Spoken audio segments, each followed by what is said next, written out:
Here is a question that sounds simple. If you have worked for 10 years, do you automatically have 10 years of growth? Not necessarily. Time and growth are not the same thing. A person can spend 10 years becoming more capable, more curious, and more valuable.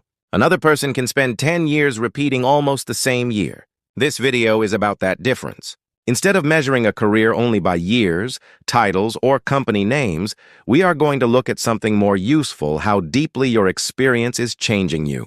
Most of us are busy. We answer messages, attend meetings, solve problems, finish reports, and move from one deadline to another. Because we are busy, it is easy to assume that our career is moving forward.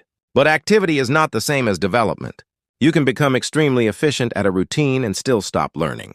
A career can look stable from the outside while becoming narrow on the inside. That is why we need to separate motion from growth. Instead of asking, "How long have I worked?" try asking, "What can I do today that I could not do 1 year ago?" This changes the way we look at experience. Maybe you can now explain a difficult idea more clearly. Maybe you can lead a meeting, use a new tool, handle conflict, design a process, or make better decisions with incomplete information. These changes may not appear in your job title, but they are evidence that your career is actually developing. I like to think of experience as having density.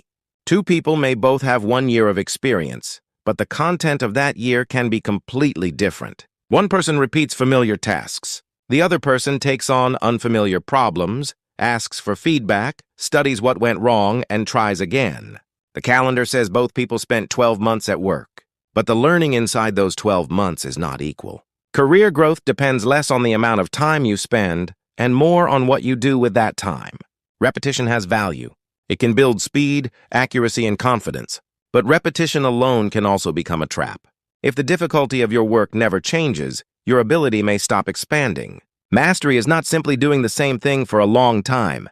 It also includes seeing patterns, solving new variations of a problem, teaching others, improving the process, and knowing when the old method no longer works. The goal is not to avoid repetition. The goal is to make sure repetition is producing deeper capability. A job is more than a place where you exchange time for money.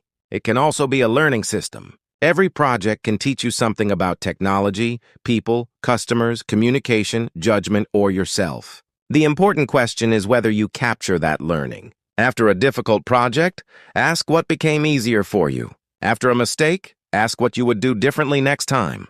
When work becomes a source of lessons, even ordinary tasks can contribute to a stronger career. Many people track results but do not track personal development. We remember sales numbers, deadlines, and project outcomes, but we forget to record how we changed. Try keeping a simple growth log. Write down one new skill, one improved judgment, one new responsibility, or one communication lesson each month. This is useful for interviews and performance reviews, but it is even more useful for yourself. You need evidence that you are not simply getting older at work, you are getting better. Success is attractive because it is visible. A promotion, a higher salary, a respected title, or a famous company can be measured. But success is a snapshot. It tells you something about your current position. It does not automatically tell you whether you are still learning. You can be successful and stagnant at the same time. That is why career decisions based only on status can become dangerous. A better question is whether your current environment is still helping you expand your abilities. Growth is different from success because growth is directional. It is the feeling and the evidence that you are becoming more capable than before.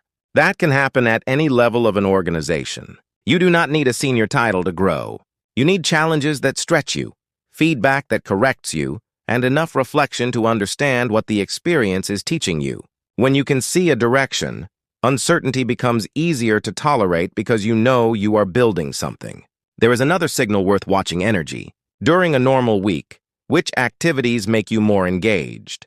Which problems do you enjoy thinking about even when they are difficult? Which conversations leave you curious instead of exhausted? Energy should not be the only basis for a career decision, but repeated patterns matter. They can reveal the kind of work that fits your strengths and interests. Pay attention to those moments. They are data about your possible direction. A career should be reviewed just like a project. Every few months, ask 3 practical questions. What am I learning? What am I merely repeating? And what should change next? Maybe you need a new responsibility inside your current job. Maybe you need to learn a tool. Maybe you need to teach someone else, join a different project, or explore another field. The purpose of a career checkup is not to create anxiety. It is to prevent years from passing without conscious adjustment. People often imagine career change as a dramatic decision: quit the job, change the industry, move to another city. Sometimes that is necessary. But before making a huge move, you can run small experiments. Take a short course. Build a weekend project. Volunteer for a different task. Create content about what you know. Talk to someone in another field. Small experiments give you information at a lower cost. They turn vague curiosity into evidence. Here is an important distinction. Completed work disappears quickly, but career assets can remain. A report is finished. A meeting ends. A project closes. But the skill you learned, the process you designed, the case study you documented, or the portfolio you created can travel with you. Whenever possible, convert your work into reusable knowledge. Of course, protect confidential company information, but keep your own lessons, frameworks, and evidence of capability. That is how experience begins to compound. Imagine removing your company name and job title from your introduction. How would you explain what you can actually do? That question can be uncomfortable, but it is powerful. A strong career is portable. Your value is not only the chair you occupy today.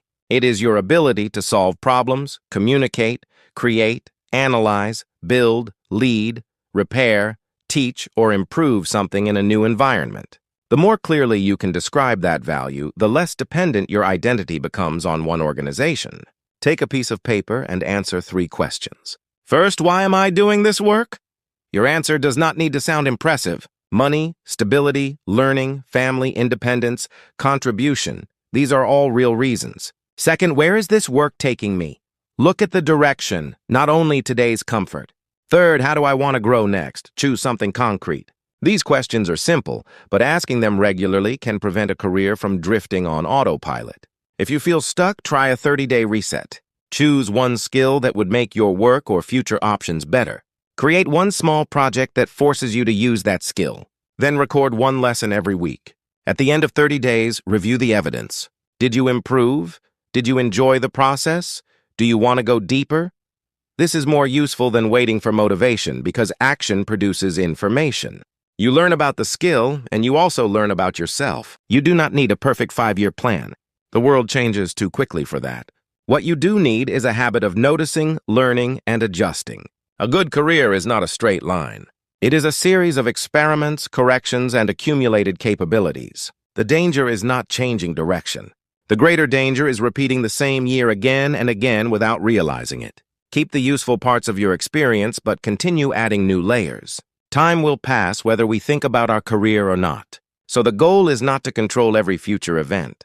The goal is to make sure our experience compounds as time passes. Ask better questions. Notice what gives you energy. Turn work into portable skills. Run small experiments. And periodically choose what you want to learn next. 10 years from now, the most important number may not be the number of years you worked. It may be how many times you deliberately became a stronger version of yourself.